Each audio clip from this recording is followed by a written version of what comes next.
Africa Content TV. Ìwọ tó bá ń wọ́n ṣubú bí ìjíbọ̀ lábàáso, ó máa lọ tó òun aṣọ ṣe, ó máa gbẹ́nu sí Mike ní rédíò Akíndìgbò lọ́dọ̀ Oríyọmí Hamzat ní Ìbàdàn, ó máa ṣàlàyé ayé bá wà dá sí o, ohun tó lè fà tó fi wọ́n ṣubú mi. Àwọn tó ń bá wa jẹ tó ń bá wa jẹ yóò padà bàjẹ́.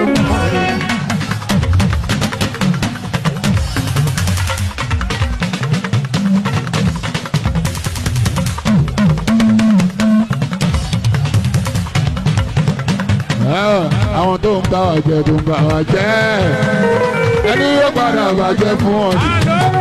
àdókò orí mi ṣá ẹwà ẹṣá máa pè wá lóde. Mo pé kí tèèyàn bàjẹ́, mo pé kí tèèyàn dárún, mo pé kí tèèyàn má má dà. Àwọn tó ń bá wa jẹ tó ń bá wa jẹ ẹni yóò padà bàjẹ́ fún ọ ni. Èmi kọ́ ló pa ọ́, ọ̀tá mi ló pa ọ́.